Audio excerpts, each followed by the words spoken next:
Bienvenidos a otro capítulo de Operación Crimen.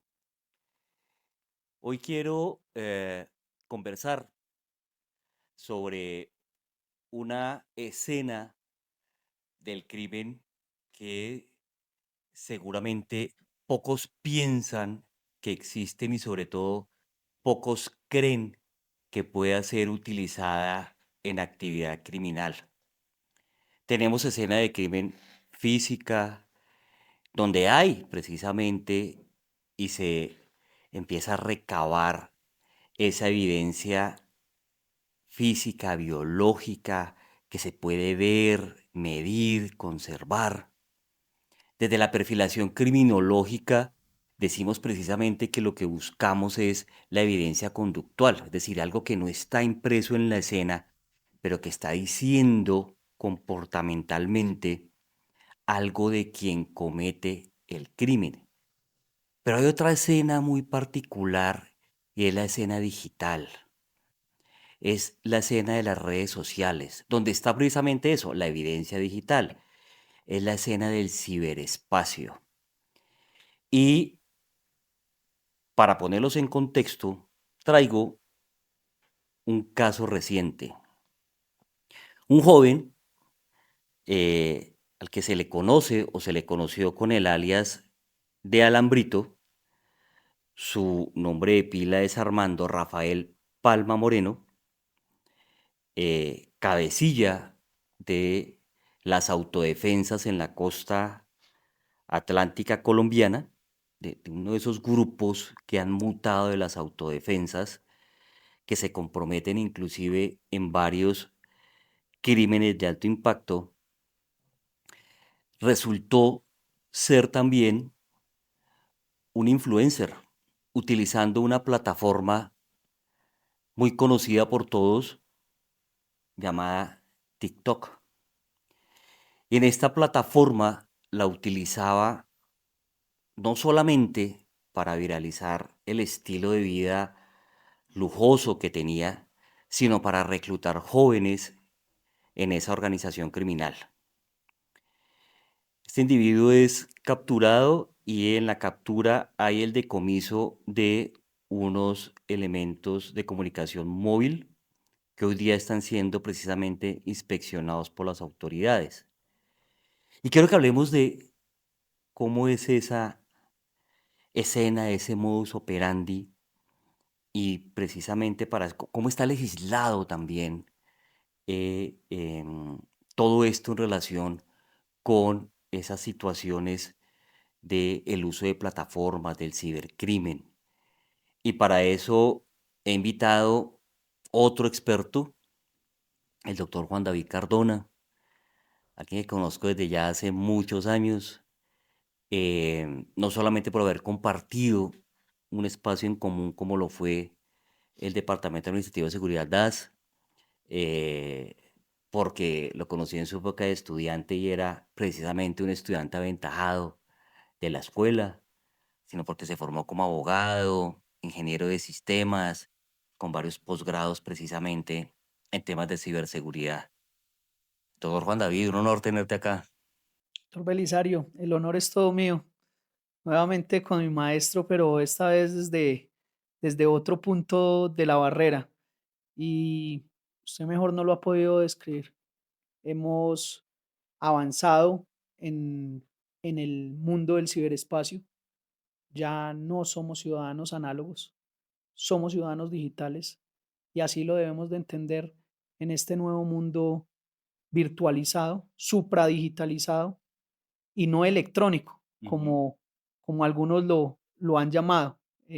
Hacía alusión usted frente a esos elementos materiales probatorios, hablándolo en derecho penal, ujú, no me podría apartar de allí yo siendo penalista. ajá, Em, pero resulta que los elementos materiales probatorios ahora ya son casi que todos digitales y no es prueba electrónica, es una prueba digital. Si habláramos de prueba electrónica serían los componentes electrónicos o los equipos electrónicos. ujú. Es un gusto, el gusto es todo mío, complacido de estar acá compartiendo este espacio y por supuesto gracias por la invitación. Bueno, entonces tenemos en este caso de Armando Palma, alias Alambrito. A mí me causa curiosidad este tema de los alias y yo creo que algún día haremos un programa precisamente hablando de dónde surgen los alias, pero no tanto desde la perspectiva psicológica o comportamental que yo les pueda explicar, sino me gustaría mucho desde la antropológica y sociológica. Y tendría sin lugar a dudas como invitado algún antropólogo, sociólogo o ambos para que conversemos sobre ese tema y comprendamos un poco mejor cómo esos alias tienen esa correlación precisamente con ciertas actividades, con ciertas características, no solamente físicas o conductuales de quien exhibe el mote o el alias, sino también inclusive de su forma de delinquir. Y a este individuo, por X o Y razón, le denominaron alias Alambrito. Entonces, se incautan unos aparatos electrónicos, como tú bien mencionas, y las autoridades están interesadas en encontrar evidencia digital. De manera sencilla, simple, para que todos la comprendamos, yo no soy un lego en el tema, ¿qué, qué constituye la evidencia digital? ¿Qué es la evidencia digital? Yo creo que es sin duda la mejor forma de iniciar. La evidencia digital es todo dato o información que se encuentra almacenado en un dispositivo de almacenamiento digital, valga la redundancia, verbigracia un disco duro, una memoria USB, una memoria SD, un disco de estado sólido, una memoria flash o las memorias de almacenamiento digital que tienen los celulares, los computadores, para hablarlo en términos coloquiales, son todos los datos y la información que se encuentran almacenados en esos dispositivos de almacenamiento digital. No e- que, y voy a, me voy a adelantar un poco, ¿qué no es la evidencia digital? Ajá. Lo que no es la evidencia digital es el, el computador en sí mismo, el celular, el smartwatch, el smart TV, las neveras, los computadores de los carros, el Apple Watch, todo lo que esté conectado a Internet hoy en día se conoce como el Internet de las cosas. Hay más de 20 billones de aparatos electrónicos conectados a Internet y eso se conoce como Internet de las cosas, pero esos aparatos no son la evidencia digital. Y esos aparatos dentro de sí tienen un dispositivo de almacenamiento que dentro de ese aparato de almacenamiento aparecen unos datos, una información, lo que se conoce también como logs, Ujú. eh, que es la información que deja allí almacenado, a qué horas ingresó, en qué fecha ingresó, qué dirección IP, qué dirección MAC, bueno, todos estos términos técnicos que quedan allí, todos estos datos e información que queda allí almacenado, eso es la evidencia digital. Bueno, seguramente ustedes se estarán preguntando, y yo también lo estoy pensando en este momento, eh, este criminal, llamemos las cosas por su nombre, eh, lo que hacía era difundir a través de esta red, de esta plataforma de TikTok, algunos videos, reels, donde inclusive utilizaba unos corridos prohibidos muy a la par para adoctrinar de alguna forma, ¿sí? Como esos que de pronto en nuestra época uno encontraba y le traían para analizar de otros grupos armados ilegales que también hacían ese tipo de música para generar ese trasbordo ideológico inadvertido del que uno hablaba. Aquí seguramente, pero pues más moderno. Entonces, digamos que en la misma plataforma estaría algo de la evidencia. Y la pregunta es, ¿por qué ir a los dispositivos para obtener más evidencia? ¿Qué habría de pronto ahí de forma diferente a lo que él ya publicó o publicaba en esta red de TikTok? Bueno, pues digamos que nuestros dispositivos digitales hoy en día son nuestro nuevo entorno virtual, nuestro nuevo entorno digital. Ya nosotros no nos movemos, como lo mencionaba al inicio, en un mundo análogo, donde todo lo guardábamos en papel, donde todo lo guardábamos en, como lo acabas de mencionar, en LPs, en cassettes, en CDs. No, ya todo lo almacenamos, toda la información, toda, la de nosotros y y la de terceros, está almacenada en nuestros dispositivos digitales. Inclusive ya casi ni siquiera se almacena en el mismo computador porque aparece la nube.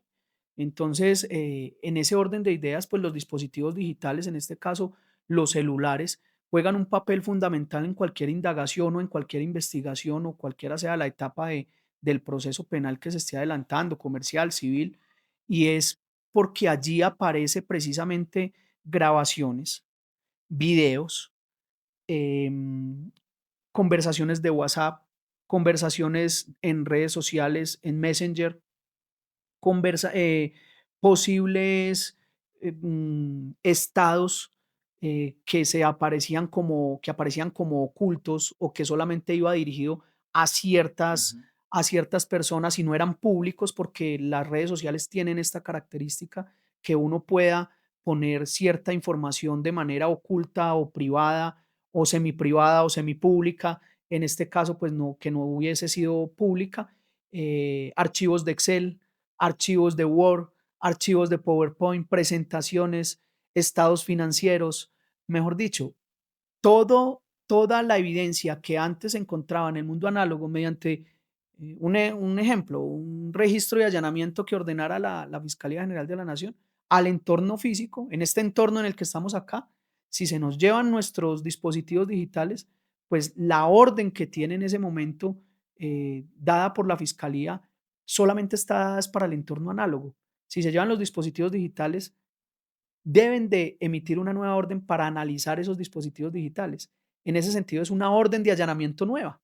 Y esa orden de allanamiento nueva ya hace referencia y ya lo trae así el Código de Procedimiento Penal, por lo menos en Colombia, para allanar, ingresar a esos dispositivos, porque son nuestro propio entorno virtual. Es un derecho fundamental digital de cuarta generación que ha sido reconocido así por el Reglamento General de Protección de Datos de la Unión Europea, acá en Colombia por la misma ley 1581, en donde ese propio entorno virtual o ese propio entorno digital, si se allana o se vulnera, pues estaría vulnerando un derecho fundamental como es el derecho a la intimidad. Y en este caso, un derecho fundamental digital que es a la intimidad digital. Porque no solamente allí, a diferencia de lo análogo, si llegan en este lugar, nos están allanando a ti y a mí, las cosas que tenemos los dos en este momento. Pero mientras que si allanan ese o ingresan a ese dispositivo digital, no solamente está en juego la vulneración al derecho fundamental a la intimidad digital mía, o tuya, o de la persona a la que le incautaron el celular o el dispositivo, sino de todas las personas que intercambian comunicación con él. Si se llevan, que es algo cuestionable y siempre será cuestionable, si se llevan los dispositivos, porque así se está haciendo, si se llevan todos los dispositivos digitales que hay en una casa, sin preguntar o sin saber si es del hijo, de la esposa, inclusive se están vulnerando otros derechos fundamentales. Si estamos en teletrabajo y mi esposa, mi hijo o mi hermana o mi hermano están en teletrabajo y tienen unos dispositivos que le pertenecen y se llevan esos dispositivos, lo van a dejar sin trabajo. Ajá. Son muchas las variables que se dan allí, pero fundamentalmente aquí me extendí un poquito, como suelo siempre hacerlo, doctor Belisario. Son muchas las variables, pero para dar respuesta concreta, ¿qué más pueden encontrar allí? Yo diría todo. Allí está todo. Toda nuestra vida está en estos Sí, dispositivos. así es. No, espero que lo que usted me ha hecho es bien interesante y voy a preguntarle ahorita algo más sobre eso. Pero antes quiero tal vez resolver alguna duda o pregunta que ustedes puedan tener y es, ¿cómo se hace para recuperar, por ejemplo, en el caso de Alambrito, que dice la investigación, la información de plataformas que fue borrada y la información de los dispositivos que fue borrada? Bueno, vienen los grandes retos que esto nos trae. La Ajá. tecnología trae bondades, pero yo creo que trae más retos que bondades y allí está el gran reto del Estado, no solamente del Estado colombiano, sino de cualquier Estado. O sea, Y allí haría alusión yo a lo que menciona el gran William Twining en la obra Globalización del Derecho, que además pues lo trataron de loco, como siempre nos han tratado a, a los locos. Ujú. A quienes van Eh, avanzados. a- Sí. yo diría a los locos, finalmente el camino de los locos es el que luego los sabios recorren. Pero bueno, él proponía una globalización del derecho, que hubiese un solo derecho para todo el mundo. Hombre, eso no es posible, o sea, ¿usted qué está hablando? Em, y en ese orden de ideas debemos de analizar dos situaciones frente a la pregunta. La primera es para recuperar y extraer, que son dos conceptos diferentes y Ujú. son supremamente importantes estos dos conceptos, debemos de tener el equipo. Se recupera lo que se eliminó o lo que se borró y se extrae lo que en este momento está. Ujú. Y esto en los procesos penales, civiles y demás lo han pasado por alto y es supremamente importante. Y yo sé que tú recuerdas bien ese caso de un coronel en el Tolima que ingresa a, una, a un motel con su amante y después de ingresar, pues ambos son casados. Él sale primero y luego ella aparece muerta allí en el motel y la fiscalía extrae la información de ella y aparece un mensaje, perdón, recupera la información del celular de ella. Cuando hablamos de recuperar, es lo que se borró. Ajá. Entonces, en el dispositivo es posible hacerlo siempre y cuando no haya pasado, uno, mucho tiempo y dos, que no se haya reescrito la información. Es decir, esto funciona como los LPs. Nosotros que somos viejitos, de vieja data, entendemos que es un LP, pues era Claro. un disco donde escuchábamos música El y acetato. el acetato Claro, y funcionaba por pistas. claro. Entonces, eso va almacenando la información allí y a medida que, como los cassettes también, Ajá. aquellos que uno Grababa y grababa y regrababa. volvía a grabar y volvía a grabar y quedaban Claro. pistas, a veces entre canción y canción se metía otra canción. ¿Por qué? Porque no se regrababa todo. Entonces, acá pasa lo mismo. Se extrae y se recupera lo que hay, lo que había, perdón, pero si se reescribió, puede que se recuperen solamente fragmentos. Y allí había un mensaje que decía, es que si usted sigue con esa actitud, yo a usted la voy a matar. Con eso, la fiscalía tuvo como suficiente para llevarlo a imputación de cargos, solicitarle medida de aseguramiento.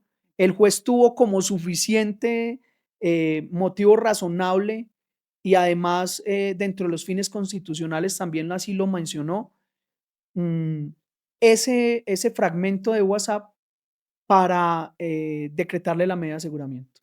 El triple combo se lo hizo ahí. Completico. Completico. Y resulta que afortunadamente para el coronel, él sí no borraba las conversaciones. Entonces, a él no se le hizo recuperación, sino extracción. Es lo que se llama técnicamente es extracción lógica y extracción física, pero pues para que nos entendamos todos, hacemos la extracción. Y al momento de hacer la extracción, hora y fecha del mismo mensaje que se recuperó, pues hay otra línea de WhatsApp que dice a besos. Es irrisorio para muchos y cada vez que yo cuento esta historia dicen, pero usted está inventando. No, hombre, es verdad. Es verdad, así sucedió y pues afortunadamente se extrajo de la información de él y esto para decir que frente a la recuperación de información, la información no se recupera íntegramente, que es uno de los principios de la Ajá. evidencia digital.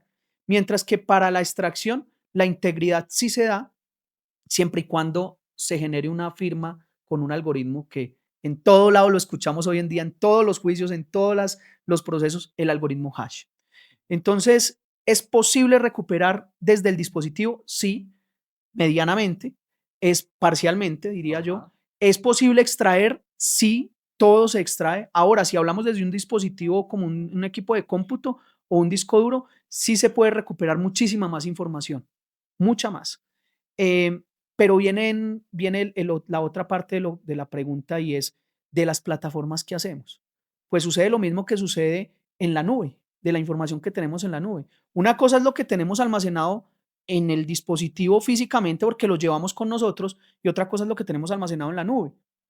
¿Y qué es la nube? Una mala representación de la realidad. Es lo virtual. Ujú. Es decir, antes nosotros llevábamos el disco duro, llevábamos el computador, la USB y ahí llevamos toda la información. Ahora la almacenamos en un lugar que no sabemos dónde es, dónde queda, se la estamos dando a un tercero para que no la maneje, Ujú. no la administre, pero no sabemos ese servidor donde está almacenada esa información, dónde queda. Y lo que es peor, cuando hacemos las solicitudes y nos acabó de pasar valga la redundancia, en un caso, frente a una persona que estaba realizando extorsión y amenazas a través de una nueva plataforma que se llama Proton Mail, una nueva plataforma de correos electrónicos anonimizados que no es tan exigente como los conocidos como Gmail, Microsoft, y esto con fines netamente académicos, doctor Belisario. Ujú. Después no ahí sea y digan que estamos incitando al ciberdelito. Entonces, utilizan esta plataforma y cuando solicitamos a esta empresa, nos dicen, no es posible entregarle la información. ¿Y por qué? Porque, ajá. Entonces, sí era necesario ese derecho globalizado del que hablaba William Twining. Ujú. Y para ello, entonces, aparece el convenio de Budapest, que no me voy a adelantar a ello, pero para recuperar la información y para extraer la información de las plataformas, claramente en este momento la única manera de hacerlo, desde mi celular no lo puedo hacer. Y la única forma de hacerlo es solicitándosela a las plataformas. Y ahí viene el interrogante de quién controla a quien nos controla. ¿Quién le exige a ellos, usted me debe de entregar sí o sí? Ujú.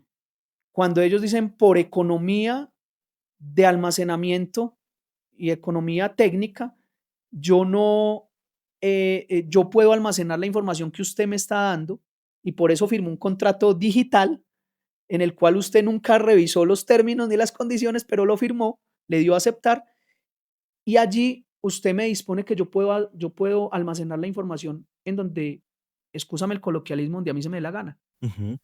Yo lo puedo almacenar o en un servidor en la China, o en un servidor en España, o en Italia, y ahí viene el inconveniente, porque si está almacenado en Islandia, en la China, en Tallinn, en diferentes lugares donde son paraísos fiscales digitales, pues simplemente nos basta con que nos digan no le puedo entregar la información, o simplemente la información no existe, o la información existe pero no es accesible, o por principio de privacidad de la información no se lo puedo entregar y viene los inconvenientes frente a este tipo de situaciones.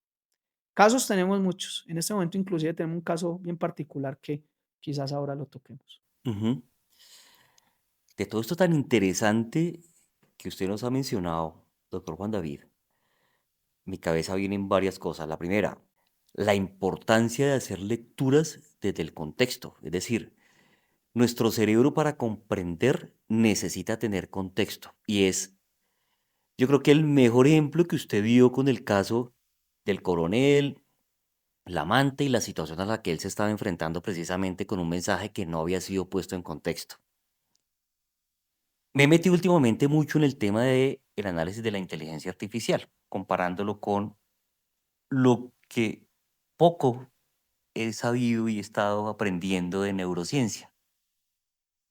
Y la gran ventaja de las IAs modernas es que saben leer contextos, a diferencia de lo que empezó y ha venido desde hace muchos años, que es demasiado concreto. Cuando usted tiene lectura de contexto, precisamente puede incluso tomar mejores decisiones. Pero bueno, cierro ahí mi paréntesis. Mi pregunta ahora va, ¿qué retos tiene el ente acusador, en el caso nuestro la fiscalía, precisamente para poder manejar jurídicamente todo este tema de la evidencia digital? Es decir, ¿qué nos falta? ¿O en qué estamos fallando también? Uf, me mete usted en camisa de once varas acá. Para eso lo traje. No, digo, me mete en camisa de once varas porque precisamente ha sido un cuestionamiento que se ha realizado y no nos cansamos de hacerlo en cada litigio y en cada audiencia que tenemos. Le decía yo, y se me adelantó usted en la pregunta, porque mire que le decía yo, tenemos un caso en la actualidad bastante complejo que a cualquiera nos puede pasar. Y lo voy a tocar para responder Ok. para responder la pregunta, si me lo permite. Em, pero antes de ello, usted tocó en el paréntesis que hizo, que además me parece incluso, sin faltarle al respeto, claro está, obviamente usted acá es quien dirige, pero me parece inclusive más relevante que la misma pregunta es el paréntesis que hizo, el tema de la inteligencia artificial, porque es que acabamos de hablar de la evidencia digital, pero ¿y qué pasa con la evidencia digital que es generada ya no por la persona, sino por el ente dotado de inteligencia artificial?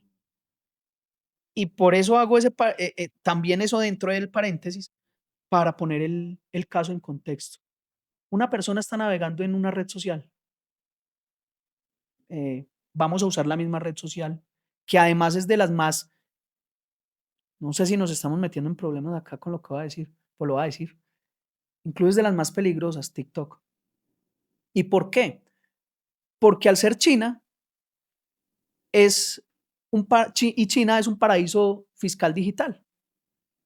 No hay control, no hay control. Miremos que inclusive en Estados Unidos lo, así lo prohibieron. Ajá, Y no por la guerra comercial, ni por, no, es porque de verdad no hay el control, riesgo. por el riesgo. El Consejo de la Unión Europea acaba de sancionar, paréntesis, acaba de sancionar a Meta por permitir y no establecer políticas dentro de la inteligencia artificial que ellos manejan para que bloquee o para que no permitan el uso de redes sociales de menores de 14 años. Y la sanción fue gigantesca. Y en ese contexto, entonces, está navegando una persona en TikTok y en los mensajes aparece, si quiere ver contenido más explícito, de clic aquí. La persona da clic. Y en segundo plano, es decir, sin que la persona se dé cuenta, y cuando ustedes instalen una app o cuando se instala una app, aparecen allí. Usted da permiso para acceder a sus contactos, para acceder a su micrófono, para acceder a su cámara. Y hay uno que dice para que la aplicación funcione en segundo plano. Y nunca revisamos eso. Siguiente, siguiente, siguiente. Es más, muchos ni siquiera se entiende, doctor Juan David, qué es el segundo plano. Exactamente. ¿Qué es el segundo plano? El segundo plano es que mientras que yo estoy utilizando otras aplicaciones, la aplicación se sigue ejecutando por detrás Ajá, sin que yo me dé cuenta. ok. Y entonces lo que sucede es que le da clic en ese link, Ujú, ve que no sucede nada, porque realmente no sucede nada y así funciona pues, un tipo de phishing, una modalidad de phishing. Que luego miramos que es el phishing. ujú. Em, Le da clic y se descargan 29 videos de pornografía infantil. ¿En dónde se descargan? En su Google Drive. ¿Y por qué en el Google Drive? Pues porque cuando y esto quizás tampoco lo sabemos, pero casi todos tenemos y navegamos con Google Ujú. y todos tenemos Gmail. Y para nosotros crear una cuenta en Google, pues debemos de dar nuestros datos. Inclusive ya hay unos factores, unas políticas bien determinadas y muy seguras frente a la identificación de las personas y demás. La persona está navegando con su cuenta de Google, queda identificada y pues obviamente como tiene abierto en segundo plano el Google y el Drive de Google, Ujú. se descargan estos 29 videos allí, bloquean la cuenta de Google. Google a través del NMEC, que es una ONG avalada por los Estados Unidos, genera la alerta a la Policía Nacional. Y la Policía Nacional investiga dirección IP, metadata, logs, entonces, dirección IP, el usuario, va a la empresa prestadora del servicio, identifica que esa dirección IP le pertenece a una casa y que en esa casa y que el servicio está asignado a la persona que obviamente tiene su Google abierto. Ujú. Y es así como capturan a la persona por pornografía infantil. Transferir, almacenar, usar. ¿En qué momento transfirió? ¿En qué momento almacenó? ¿En qué momento usó? Claro, se lo Pero hizo allí un está. tercero, Y hagámosle entender eso a nuestros jueces al o fiscal. al fiscal. Ujú. Es imposible. El reto que tiene el ente acusador, de hecho, acaba de sacar una guía para el uso de la inteligencia artificial en los procesos, que me pareció interesante, más no muy completa, hace alusión a ello. ¿Cómo estamos utilizando la inteligencia artificial para este tipo de situaciones? Y cómo nosotros, y usted por eso le dije que el paréntesis era supremamente importante, el contexto del caso. La inteligencia artificial lo toma, pero después de que toma el contexto, porque el contexto es lo que los datos con los que usted alimenta esa inteligencia Los artificial, prompt. los prompt, Ujú, pero el prompt, ¿qué tanto sesgo le dio usted? ujú, Porque finalmente, si yo estoy en el papel de fiscal, yo en el papel de fiscal lo que hago es un prompt para que me diga la inteligencia artificial cómo imputar, cómo acusar, cómo generar la formulación de acusación o qué preguntas hacer en juicio oral. Y eso lo va a hacer conforme a mi forma de yo preguntar. Pero si yo soy la defensa, pues el prompt será diferente. Entonces, la inteligencia artificial se pone de lado y lado. El tema es qué tanto sesgo hubo. Y la inteligencia artificial, los entes dotados de inteligencia artificial, no la inteligencia artificial, funcionan es con ese tipo de sesgos. ujú. Entonces el reto, pues es gigante, pero más que para la fiscalía, es para nuestros jueces, que ahorita, incluso para elecciones, acaba de salir el registrador y el procurador diciendo que cómo es posible que exijan que se tenga acceso al algoritmo si teniendo acceso al algoritmo pueden hackear el sistema. Hombre, es desconocimiento, Ajá. ¿sí? Pero finalmente eso es lo que va a marcar el valor probatorio de la evidencia digital generada por inteligencia artificial. Si no tenemos acceso al algoritmo, no lo podemos hacer. Mi doctor Juan David, yo lo voy a invitar a otro programa porque sé que este tema está muy interesante para que hablemos incluso exclusivamente sobre temas de IA. Quiero para terminar volver al caso de alias Alambrito, pero de la perspectiva de, de las víctimas jóvenes que precisamente le dieron likes, siguieron a este influencer, se les volvió el modelo ejemplo, eh, y que seguramente empiezan a convencerse de que la criminalidad es el camino, que la vía fácil para obtener dinero y esos lujos que él mostraba a través de esta red social es esa, a dañarles el cerebro y la emocionalidad de alguna forma. Como ciberabogado que es usted, ¿qué mensaje le daría a los jóvenes precisamente que siguen este tipo de contenido, que se dejan enganchar de esta plataforma o de estas plataformas que, como ya hemos visto, tienen unos riesgos? Y uno de la neurociencia, por ejemplo, habla del riesgo precisamente no solo de scrollear, ¿sí? Sino de la misma adicción que eso genera. Eh, pero ¿qué mensaje le daría usted a esos jóvenes que siguen ese tipo de plataformas con ese tipo de contenido? Bueno, doctor Belisario, antes del mensaje y muy puntual, eh, debemos de celebrar en el Estado colombiano la promulgación de la ley 2489 del 2025, de la cual orgullosamente debo decirlo y felicitar también de paso al doctor Aldair José Bueno Atencio, director del Instituto Iberoamericano de Derecho Digital y Ujú. la Ciberseguridad, publicidad política no paga. Frente a la promulgación de esta ley que genera los entornos digitales seguros para el uso de nuestros niños, niñas, jóvenes y adolescentes. Ok.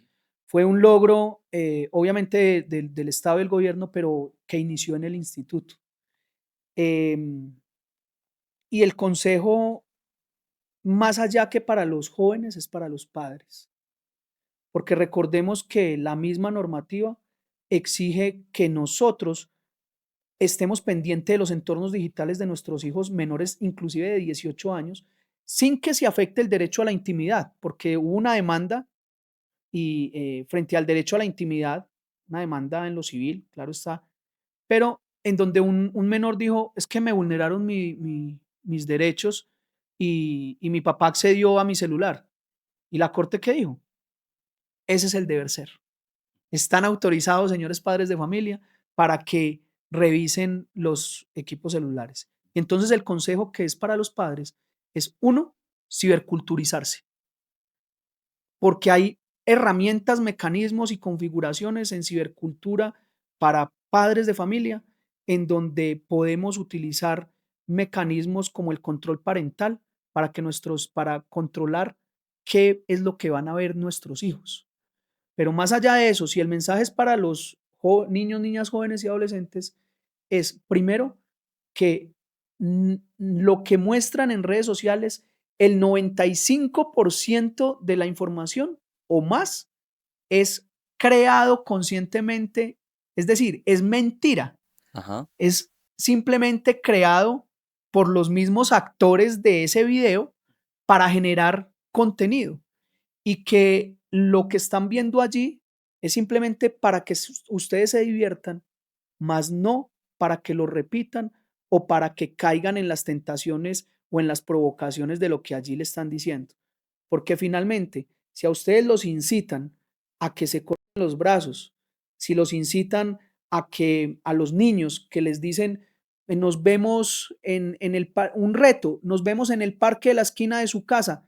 ¿Por qué? Porque ya los tienen controlados y ya saben en dónde viven, que ustedes salen solos y les ponen el reto de salir a la esquina del parque, pues seguramente lo que van a hacer es que se los van a robar, que los van a secuestrar. No crean en todo lo que sale en redes sociales. ¿Cómo controlar esto? Pues el único responsable en este momento de eso son las mismas plataformas, en el sentido de que mediante algoritmos, mediante mecanismos de inteligencia, de la misma inteligencia artificial, se utilicen para bien y se programen para que se identifiquen este tipo de personajes. Doctor Juan David, ha sido enriquecedor conversar con usted el día de hoy. Créame que no es ni la primera ni la última vez. Seguramente lo voy a volver a invitar para que trabajemos algunos de estos temas tan interesantes. Para concluir, quiero, pues primero decirles que me siento muy complacido de haber lanzado mi libro en la feria que recientemente terminó. eh, Fue un éxito, ha tenido una gran aceptación, ha tenido unos comentarios magníficos sobre quienes lo han leído. La mente del depredador. Usted también estuvo en la feria, sé que lanzó un libro. Brevemente, cuéntenos de qué fue. El libro es el valor probatorio de la evidencia digital generada por inteligencia artificial. Ajá. Es la segunda saga, hablándolo en términos de libros, la segunda saga de el valor probatorio de la evidencia digital solita, de la que hablamos hoy. Y este habla de ese valor probatorio de la evidencia digital generada por inteligencia artificial frente a su fuerza, eficacia, admisibilidad y valor probatorio que tiene este tipo de información en los procesos, en cualquier proceso, laboral, penal, familia, cualquiera. De eso trata el libro, muy concretamente. También, gracias a Dios, fue un éxito. Si mal no estoy, quedan como 98, 100 ejemplares en este momento de 1000 que se sacaron Ajá. al mercado. Y también adquirí, por supuesto, por allí pasé y adquirí uno de sus libros, Lo que tengo que este es firmar entonces. exactamente, sí, señor. Y pues felicitarle también porque eso es, en mi caso, ciberculturizar y en el caso suyo, culturizarnos más frente a estos temas tan enriquecedores. Así es. Muchas gracias, doctor Juan David, por aceptar la invitación. No, doctor Belisario, a usted muchísimas gracias y a todas las personas que siguen el podcast, y la invitación también para que sigan nuestras redes sociales o la red social que es JD-ciberabogado. Em, y pues hasta una próxima oportunidad y complacido nuevamente de estar con ustedes después de tanto tiempo y encontrarnos, como dicen por ahí, nuevamente con nuestros maestros. Siempre será enriquecedor, además que sabe la gran admiración que le tengo frente a todo lo que usted hizo. Para culminar, pues debo de comentarlo, esto no lo sabe mucha gente. El doctor Belisario, estando en el Departamento Administrativo de Seguridad, que era el ente de inteligencia del Estado, varias veces me hizo llorar. En el polígrafo me hizo llorar. Pero pues en el buen sentido de la palabra, porque eso demuestra, muchos dirán, uy, no, qué malo, no, al contrario, eso demuestra el profesional y las características del profesional que tenemos enfrente. Entonces, complacido y de verdad un gran honor tenerlo aquí al lado. Es mutuo, es mutuo. Mil gracias.